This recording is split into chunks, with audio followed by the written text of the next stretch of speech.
Hello friends, welcome to my channel. In today's video I am going to discuss about how to write answer for map question in writing task 1 in IELTS. Most of the students usually practice more for other types of graphs such as bar graph, line graph or pie chart, but they do not emphasize much on the practice of map related questions in task 1 in writing.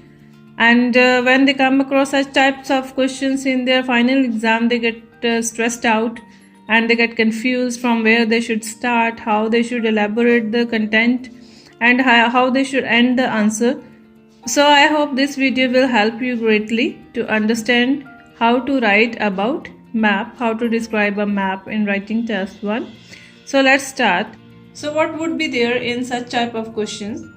Usually there are two maps for different time periods, and we need to make comparisons for past and present. And sometime another graph would be there which is showing proposals for future as well. And sometime you will also see the graphs which are both related to past time. So for that reason you should have good knowledge about how to use different tenses, past tense, present tense or future tense, because you need to write sentences about past, present and future. Now at first step, what you need to do is, first of all you should read the question carefully. You should pick up the keywords and you should read the mentioned years or time periods properly. Then you should locate the major changes by observing both the maps, or if three maps are there, by observing all the maps given in the question. You should locate the major changes, and then you should also understand the directions, sides, right? When you are observing the graph, you will see there would be different types of changes. Those I have categorized in three categories. First one is significant changes. You need to point out those. Then there would be some least important or minor changes. And then you will say some of the things have not changed over a given time period. So no change at all would be there. Next thing is you should have knowledge about directions. There are four directions basically: north, west, east and south. And you can also use these terms northwest, northeast, southeast and southwest. You must know that which direction is at which side, and you should also talk about the sides as well. Left side, right side. In this way you can mention directions and sides. Now comes the vocabulary. For time periods, if you are talking about past, which words you can use? I have written here, you can say previously, earlier, in the past years, prior to this year. And if you are talking about present, you can say currently, presently, now. And for future, you can say in the coming time, in the subsequent years, in the succeeding years, in upcoming time, in the following year or in the coming future. Then for location, you can mention this structure is in the heart of the city, in northeast side, in the middle, on left side, right side, etc. As I have mentioned earlier, that you need to be very familiar with the use of directions as well as sides. And to explain about any kind of extension, you can use these words: extended, enlarged, developed, increased. I have written these words in past form. Usually when we are explaining about past, we use second form. Next vocabulary words are, as I have mentioned, that you can use extended verb for expansion. Now you can use the adverbs as well. You can say it extended rapidly, dramatically, tremendously. Or you can say it extended gradually, slowly, minorly. And when you see the replacements, something was replaced by something, you can say it changed into, it transformed into, it got converted into, it got altered into, or it was renovated.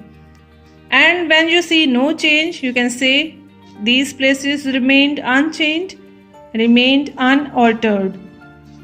And when buildings or structures were destroyed, you can use these verbs: demolished, pulled down, disappeared, flattened, or eliminated.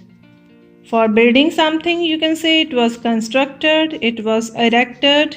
To show nearby places, you can say this thing was surrounded by that thing, or this was encircled by this.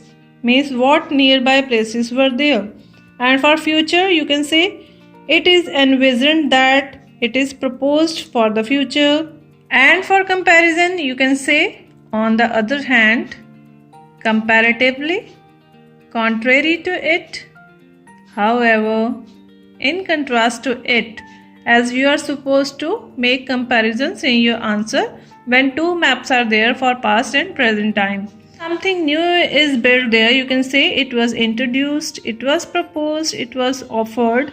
And places which are very close to each other, you can use these words adjoining to it, adjacent to it, like that. Now let's understand the structure of such question. First of all, you will write introduction, what is given there in the graph, in the map, and then you will provide overall understanding with just 1 or 2 sentences. Then you will mention about significant changes in body para 1, and half of the elaboration explanation you will write in body para 1, and rest of the explanation you will provide in body para 2. So if two maps are there for past and present, you will write about past in body para 1. This approach you can use, and in second body para you can write about present. But you can also choose second approach, that is mixed approach. Means you are writing simultaneously for past as well as for present scenario. Half explanation you will be writing in body para 1, and rest of the explanation you will give in body para 2. Now the most important thing. Some of the students really face difficulty while attempting such questions. So I am assisting them by providing this template for the maps where past and present comparisons are there. Let's go through this template. I hope this would be a great help to all those students who face difficulty to write answer for a map graph in IELTS. So let's start with the introduction. You can write the given maps demonstrate, or you can say show, or you can say illustrate how dash has developed over the last dash many years. So you can write noun here about which you are talking, and how many years are there, you can mention that.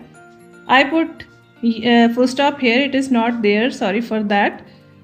Over the last years by undergoing some significant infrastructural changes. I repeat again, the given maps demonstrate how dash has developed over the last dash many years by undergoing some significant infrastructural changes. Then you will give the overall idea. Overall, several changes have been observed in the map of dash. You will here mention the place name. However, the most noticeable one is the introduction of dash and elimination of dash. Means you can provide here significant changes which you observed. What is the most important thing which is newly introduced and which thing was removed? Now let's start with the body para 1. If 1 year is there, you can simply say year. If more years are there, you can say years. Previously in the years dash and dash, this thing existed at that place which have been replaced with the construction of dash and dash. Earlier, dash was surrounded by dash, while in present time a major alteration can be seen with the introduction of, or you can say development of, dash. Means here we are talking about the new construction. On contrary, the location of dash remained unchanged throughout the given years. So in this body para, I am mentioning about the major shift which took place at that location and which new developments are there. Then moving to the second body para, we can say in addition to that, in previous years, in past years, in former years, you can write in any way. Dash was in the vicinity of that, but now it has been transformed into dash. Besides this, dash was adjacent. Adjacent means nearby. Dash was adjacent to dash in this year, whereas it has been removed or cleared or demolished to make place for dash. In dash side, additional dash have been built for dash. So in this para, I talked about more changes.